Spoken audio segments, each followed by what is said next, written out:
la realitat allí i què es pot fer per solventar-la.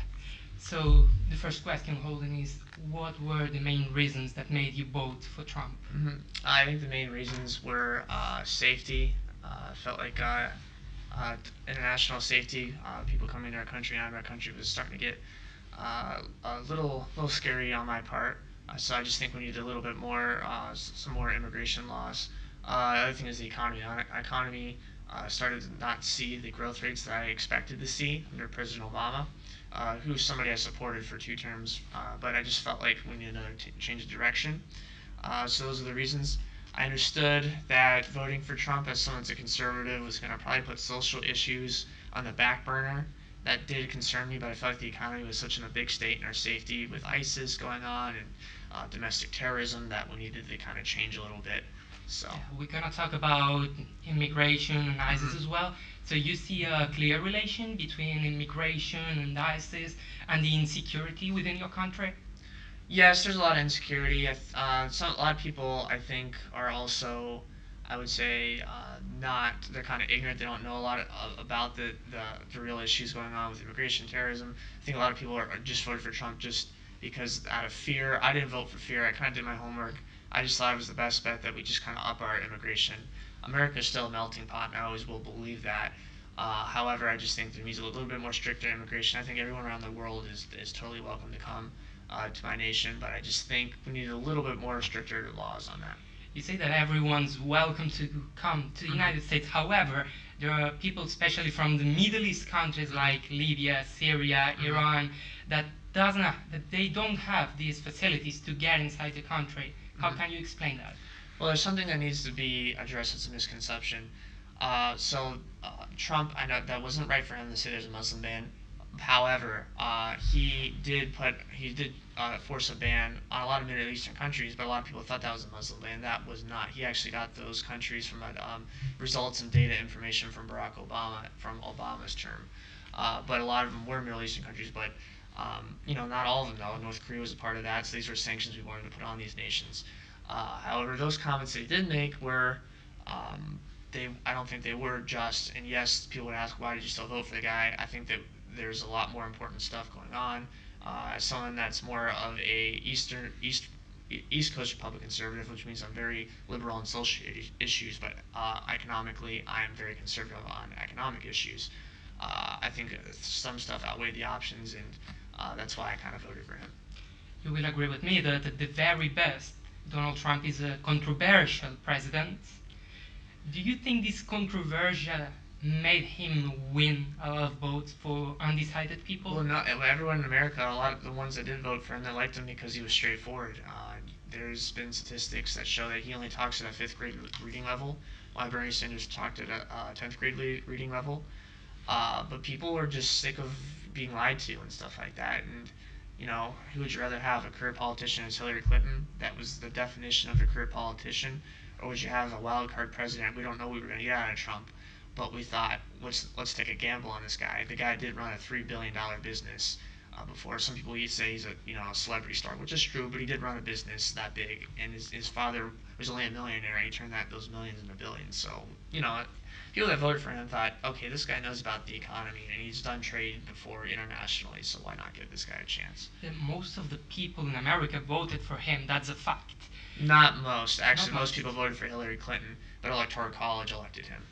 So then how can you explain that despite big part of the American society supported Donald Trump, he is being constantly criticized here in Europe? Yes, I see that, but I think the media kind of does play a bad representation on him with a couple of factors. I don't think they give him I mean, you support the fake news theory. To an extent, but I think I'm not one of those Trump supporters that will go all the way extreme and say they're all bad. I don't think all news sources are bad. I just think there's a little bit of biasness with them. As Fox News as well is biased towards liberals, and that's why I really don't like the news at all unless it's public broadcasting station that's just more about public opinion. It's only 11% lies they've done statistics on. So I think with that being said, I think he does get a bad rap sometimes. Now the news does make him accountable when he does make his mistakes, and which he has. So just for me, I think he made some snarky comment about the Paralympians and how it's hard to watch. Like, I'm happy the news brought that up and said that, hey, that's wrong. But there's other issues I think, sometimes he gets a bad rap for on the economy. I think the news was trying to say Obama was credited to his first year's economy, which I can only see that quarterly. Maybe the first quarter Obama can have credit for that economic this growth that we've had. But I don't know. I just think there needs to be more of a fair balance between liberals and conservatives with the media. So. Most of your arguments are directly related with the economic terms. Let's talk a bit about social terms. Mm-hmm. What do you think about the famous promise of building a big Mm-hmm.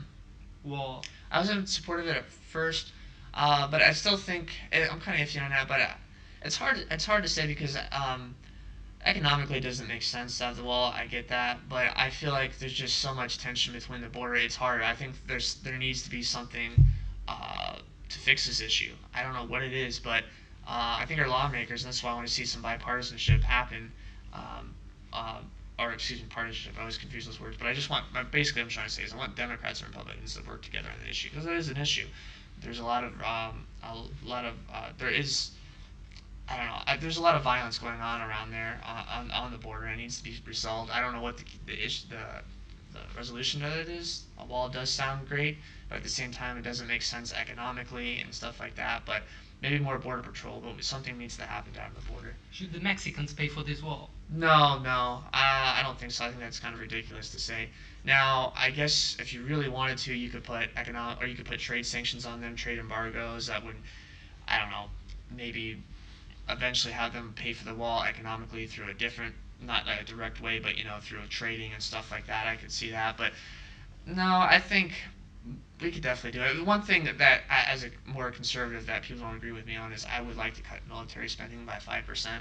I don't know if you want to build a wall, then you can use that, but I'd rather fund education. That's the most thing that I think needs to be funded the most, education. I think that's something that's probably a liberal point of view as me, but I think education in this country is going downhill. I think a lot of inner city, going off a tangent here, but needs to be said, a lot of inner city schools and African Americans that live in an inner city area are not being treated properly. That could be with Hispanic Americans as well. And I think that's wrong. That's why I think education should be pushed more, because if you educate minorities in the country, they will get that education and they'll be prepared for college. Because I've been at college at my university back home, and I feel like a lot of minorities that are coming in that are not Asian American are not up to the par academic levels as others, and it saddens me because I think our country should do a better job and help them out. So not all, but I see that sometimes. There is indeed a lot of immigration to the US, especially from Mexico and South America. Is there any chance that all this immigration is a result of all the interventions that the US has constantly been doing to all South American countries? In other words, are you responsible in any way, you Americans, for all the immigration that is getting inside the country right now? Well, we are a melting pot, so I mean, I guess you could say that, but I think we definitely welcome immigration in our country, and I think we always need to do that because we are a melting pot. It's a bit weird to welcome immigration building a great wall. But that's like I said, that I don't see it that way. I see it's protecting our safety. That doesn't mean we don't want illegal immigrants coming into our country. We want legal immigrants coming into our country. And and here's a statistic for you too. I forget where it's at, but I remember reading that 60% of new immigrants that come into my country are from Latin American or South American countries. So I think the narrative, they kind of say that we're not welcoming people from down south of the border to our country is wrong. I just think that we need to have better safety sanctions because I think a lot of terrorism and other vastly great crimes do happen in my country, and I feel like if we just put a little more safety sanctions on coming into our country, I think you'd be okay. I'm always welcome to immigration. Doesn't matter who you are, your color, your skin, or religion. Most of the deaths in your country are caused as a result of shootings and guns. Should there be a more strict regulation in guns? Should it be forbidden? No, we never should repeal the Second Amendment because the Second Amendment, in my opinion, is what's going to help us if we ever need to have a revolution. But I think there definitely needs to be more restrictions. What's the big thing? When people are having the gun shows, they're not getting ID'd enough. That's wrong. We need more ID'd. I think gun shows should be more regulated, in my opinion. because I am getting upset with the gun shootings, one that just happened in California. It's really irritating me, and I might vote for a Democrat in the next election if the conservatives can't, fulfill that safety role. Because as someone that's more conservative, that's one of my big issues is safety. It's always been safety, and if Republicans are not going to address that issue on domestic terrorism with the gun shootings, then we're going to have someone else come in, I think, and fix that mess. So, but I don't want to repeal my Second Amendment because that's a very thing, and I think even in Democrats' hearts, that is big on them. We just need to find a way that maybe kind of restricts some things. When there was a massive shooting in a school, don't can't remember what time it was. There's a lot of them. Yeah, exactly. Trump's answer was, "We will arm our teachers."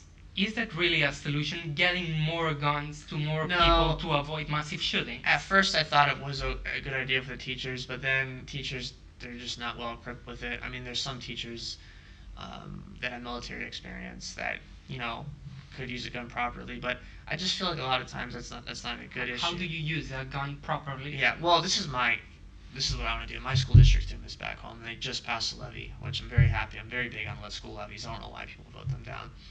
Now they are going to have more resource officers, so they're going to have another police officer they're going to pay for in the school at all times. So now we're going to have 2 police officers in 3 of our school districts.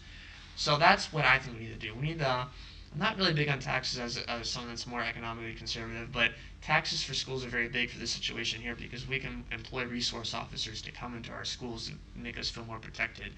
I think that's a step in the right direction. So your step in the right direction is getting more police officers, so there's more police in the streets, which means more guns. No, more police in the school district. Yes, there's a gun, but I think it'll intimidate that kid not to do that.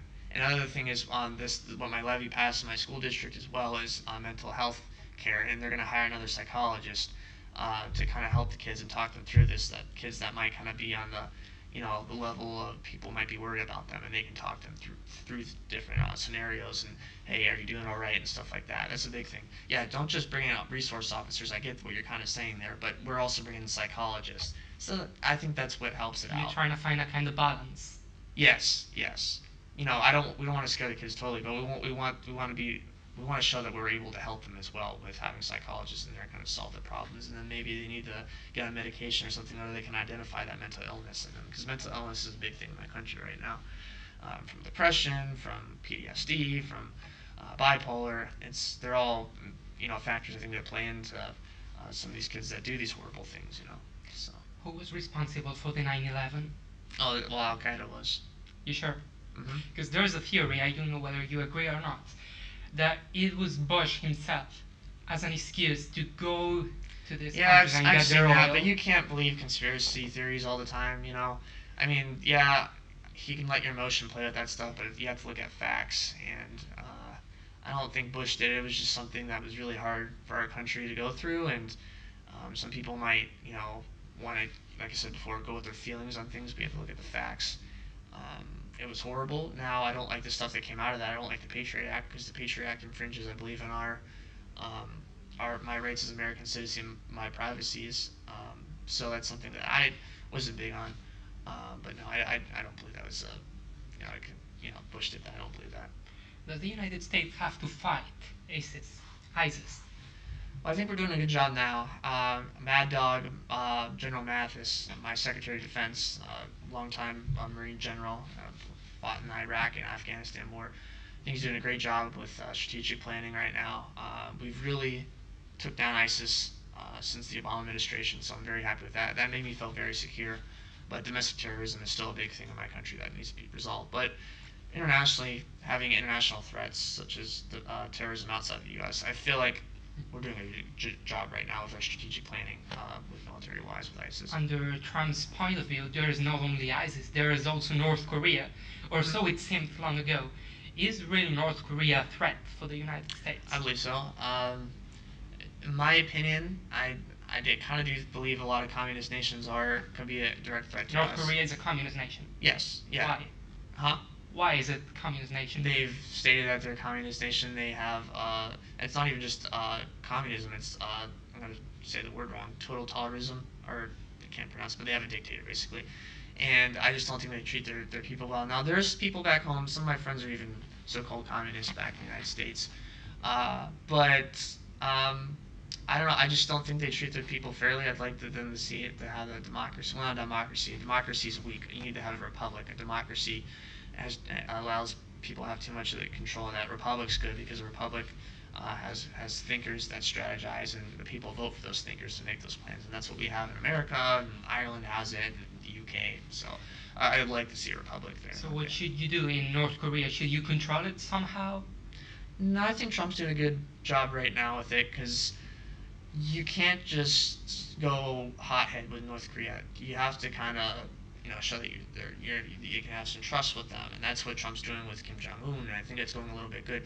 Now, I don't think Kim Jong Un. I think he might be trying to play with the president a little bit. How much leeway he's giving him. But I think right now tensions are slowly getting better with North Korea, but it's one of those things. They're always going to be. Do you still fear a nuclear war?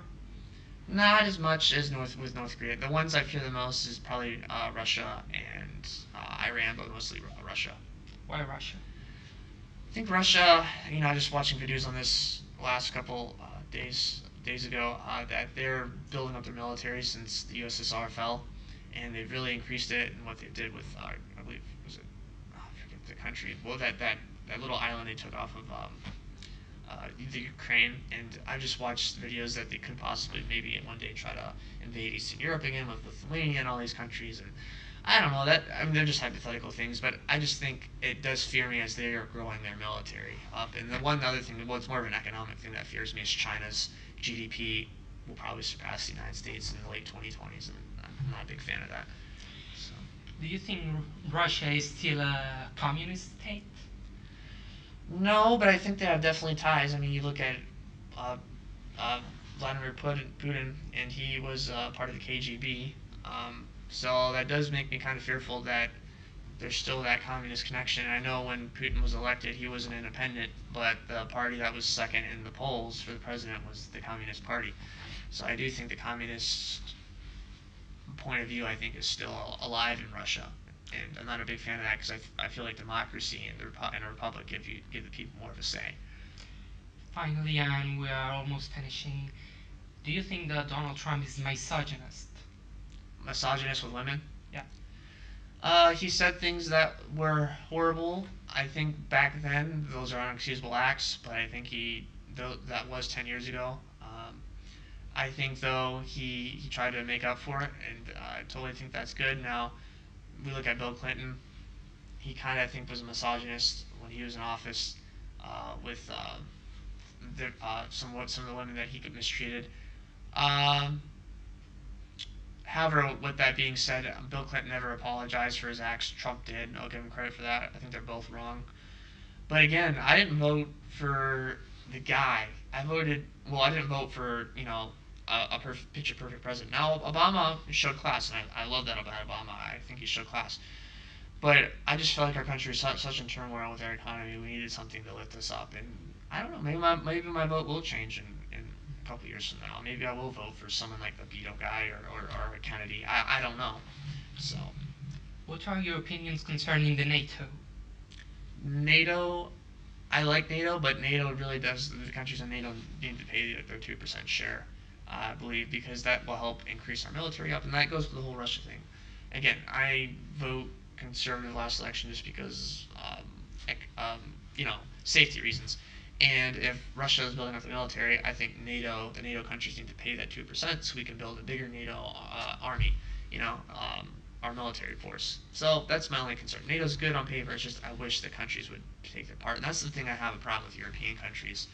I think a lot of them are allowed to have more socialist democratic policies in charge because they're relying on our military. A lot of European countries are in NATO, and they can rely on my military, but everyone complains that my military spending is too big, but you guys are kind of benefiting off of your own policies because you don't have to pay that much into the military. So. For the next few, I'll have to ask you for shorter answers. Now, what do you think about the United Nations? United Nations, I think that's how the EU should be ran, honestly, because I know you're going to talk about the EU as well, but I think the EU is like too strong. I don't like how countries have to follow EU policies. Like the United Nations, you do for like humanitarian reasons, but I feel like you're not forced to follow these restrictions. So You just talked about the European Union. What do you think about Brexit? I think it's good for England. I know they're gonna hurt economically, and I know it's the facts show economically right now they will be hurting. But I think it's more about that. I think the United Kingdom wants their independence. They want, it's kind of what's going on with the U.S. right now. They welcome all legal immigrants, but they just want stricter borders, and other things like that. And I think they want to keep a safe nation, and they're like the United States. That's why I kind of respect what they're doing there. And I didn't really know how the EU worked until Brexit happened, and I just think it's wrong that they have to follow European Union regulations. They should follow their own country's regulations, which I think France and Spain and Ireland should do the same thing. So What do you think about communism? I don't like it. But I will say this: America is not just a mixed, or excuse me, America is not a market economy. It's a mixed economy. So we have things that are from like a controlled government standpoint, and then we have stuff that from a free market we're mixed. So are there things that from the communist and socialist, ideology that we can implement in America? Yes, but you have to mix that with capitalism, and I think that's what you get a more fair society to run in. So I don't really like communism, but communism has a few good points. I think it's the best thing on paper, but it will never work because you'll hear from kids a lot of times that wasn't true communism, how that was implemented in these countries such as Vietnam and stuff. And they keep saying that over and over again, but it never works. But look at democracy and look at a republic. It works eventually. Yes, we have crony capitalism. We can fix this one day. That's why I feel like our generation is going to do something about it. So, Last one. What do you think about the independence of Catalonia? I think you guys should have it. I mean, and so Scotland. Even though I don't want to see Scotland break from the UK, and I'm a British American, um, again, it's about your independence, and if that's what you guys really want, you should. And I think it's wrong that if the Spanish government's attacking you guys for voting and stuff like that in the election. So I think if you guys want to have your own government, you should. I mean, that's how Ireland was with the UK as well, and I'm also an Irish American, so I feel you on that. Holden Daly, thanks for being here today. It was a pleasure.